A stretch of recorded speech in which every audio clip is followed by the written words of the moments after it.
Namaste everybody. We are now in the 30th part of the Mahabharata series, in which I am going to show you how irrelevant are the claims of the Mahabharata researchers, particularly with reference to the 13-day twin eclipses. The 13-day twin eclipse was initially proposed by one Dr. S. Balakrishna. He was a scientist. What did he do? He looked at the Mahabharata text on Trayodashi, tithi Amavasya, and he considered it as 13 days. So, using the modern astronomy software, he calculated the time period when there were twin eclipses. He assumed that there was because I told you in the two verses that are coming together. Chadurdashim, Panchadashim, that verse where Amavasya and Triyodashim he says. In the next verse, he says Chandra Surya Ubhav Grastav. There also Amavasya, the Trayodashim, Ekamase Triyodashim.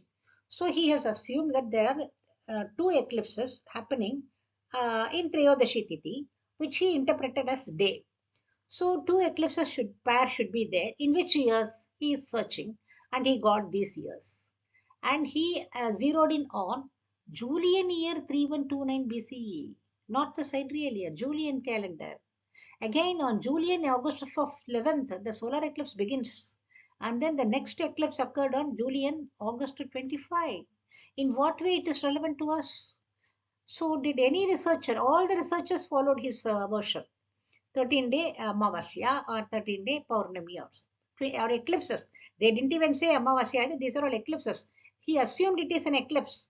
There is no word to say that it was an eclipse. They were an eclipse. They were twin eclipses. But they all assumed, and they also didn't give any thought about the Julian day that he used. I wonder whether they have read the material that he has given at all. This is comparable with the 3067 researcher who uses Drik Siddhanta for the Mahabharata date 5000 years ago. Drik means just what you are seeing now at present, applicable to the present time. Even after, before the 200 years ago or 400 years ago, it doesn't apply. I showed you through means of some eclipses. Only in the case of eclipse, you are able to see the Ainamsa difference, and then you can see how Drik is not applicable for the dating. Even 400 years ago for Kottayam eclipse or even Gadag eclipse, I have showed you already. But he is using the Drik without knowing the meaning of it, that it is applicable for the present. He is using it for 5000 years ago. So it is like using, there is Dr. Balakrishna and others using Julian day for the sidereal day or for the tithi, misinterpreting it. But these people will criticize me saying that I am using the Surya Siddhanta Ainamsa because Surya Siddhanta alone gives the Ainamsa concept. You are all using the Ainamsa because that is the pramana there in Surya Siddhanta. Why you use the Ainamsa then? Then I use the Ainamsa of that time, of Mahabharata time, and I have demonstrated how that is applicable by showing the super conjunction can happen only in that.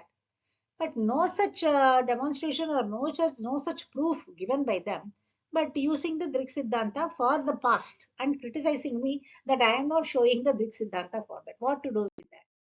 See the 3162 BCE person, you know who it is. I don't want to mention the name. He has also given in his paper or three eclipses. The second eclipse is a pair of eclipses. A lunar eclipse followed by a solar eclipse took place within 14 days. So now we understand he also has taken the clue from Dr. S. Balakrishna. But within bracket he says it is Trayodashi Tithi. He's a science Sanskrit expert, but he doesn't know the difference between the Tithi and the day. And he uses the Julian day. Dr. Balakrishna. So he has not checked that also. That is less than 1 year before the Mahabharata war, and he is giving the verse numbers. So let us see what he has given. See this first one. Bhishma Parva 3:11 is about Abhiksharam Kampate Bhumir Arkam Rahus Tata Grasati. We have already seen that. Arkam, sun, Rahu Tata Grasati. Rahu moves towards the sun, told by Vyasa here. It was told by Karna also. Shveto Grahastata was told by Vyasa. This was by Vyasa. Chitram Sabatikramya. We have already discussed. So this was about the phenomenon that happened on the Pushya day in Kartika, and then initially told by Karna on Uttra Palguni day, and later told by Vyasa to Dhritarashtra. So this has nothing to do with the eclipse. But he says two eclipses, twin eclipses. That comes here only, Trayodashi. So Trayodashi Tithi mentions here only. This is also told by Vyasa to Dhritarashtra. These two verses I am producing here. Amavasyam Triyodashim, Ekamasya Triyodashim. Only this he has taken as the lunar eclipse followed by a solar eclipse. But why he is giving all these so many? This is Shalya Parva. See, this comes in the during the war time, the last day of the war, when Bhima and Duryodhana were getting ready for the Gada Yuddha, that time also Ragu's Grasad Adityam Aparvani. So, which of these he is referring to as twin eclipses? Here he says a pair of eclipses, right? Then he is giving one here, and whether it is one or two, probably he means these only. And then this one here, why this is irrelevant totally here for this description that he has given here. Normally, this researcher has a tendency to just give everything that he knows. You take Kali Yuga, he takes from A, B, C, D, E, F, G, H, everything he will say. He will just confuse the readers. You will not know which is the correct Kali Yuga. But he will ignore the original Kali Yuga that is being followed by all the people all along. He will stick on to somebody and viewers also will get misled. Here also, instead of saying which of the twin eclipses he is meaning, he is giving three here, and we don't know. You have to make out. You have to be super clever to find out what he means. Then coming to 3067 BCE person, and he talks about the three eclipses we discussed earlier also. The first one, Somasya Lakshma, Vyavratam, that he has treated as an eclipse told by Karna. Okay, that is on Uttara Palguni day. Then the third one also the same thing, but the word is jumbled. So this was Vyavritam Lakshma Somasya, told by Vyasa during his conversation with Dhritarashtra. So he treated it as a separate eclipse, third eclipse. So first one Somasya Lakshma eclipse, third one Somasya Lakshma eclipse. Then the middle one is Alakshaya Prabhayahina Paurnamasim cha Kartike, which we discussed in the last part. So in Paurnamasi occurred in the Kartika month. So what does he to say for that? Actually, none of these verses refer to an eclipse.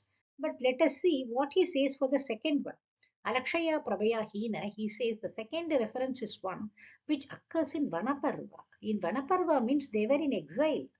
In Vanaparva 179:16 also explicitly mentions Kartika Purnima and says that Pandavas are sleeping in Upapalavya at that time. How come they sleep in Upapalavya? In Vanaparva, Upapalavya comes in Udhyoga Parva. So let us see what he says. That Vanaparva verse, let us pick it out. 179:16, 17, 18. See, there was that is on Kartika night. They had a sleep that Ratri, but then immediately after that they go to Kamakyam Vanam. So this is in Vanaparva, whereas he says it is in Upapalavya. And this one appears in Tirtha Yatra Parva. This was followed by Markandeya's Samasya Parva, where Markandeya gives long lectures to the Pandavas. But he treats as a triple eclipse, immediately one after the other. Somasya Lakshma Karna's one. Immediately next to that is this Vanaparva verse comes there. I mean, from the Udhyoga Parva, that is Vanaparva verse, jumps into Udhyoga Parva. And then once again the Somasya Lakshma as a another eclipse. It's so funny. See, the viewers are generally thinking that only Nilesh Vog at one extreme and Jijit Nadamuri at another extreme are talking just funniest things, which you cannot criticize at all. Let them talk what they want. If you are lucky, you will be away from them. If you are unlucky, you will fall for them and then you will start believing them. The same thing applies to these researchers also. If you go into detail of what they are talking, all the triple eclipses given by 3067 BCE person is non-existent. Particularly the second one is totally irrelevant. When will the people understand all these things? So the commoners, the common viewers have no idea about what Mahabharata says. It's very difficult, I tell you. It's not for even for an ordinary researcher. A person should be excellently, that is, intellectual. Otherwise, one cannot decipher it. Simply like that, having an astronomy simulator, one cannot do that. That's what people have been doing. At least now, please know the kind of how people are taking you for a ride, and then just learn to be judicious in your understanding. of the Mahabharata date. So the next part, we will continue with the other anomalies and the kind of misinterpretations done by the researchers. And I request you to share this with all your friends. And thank you very much.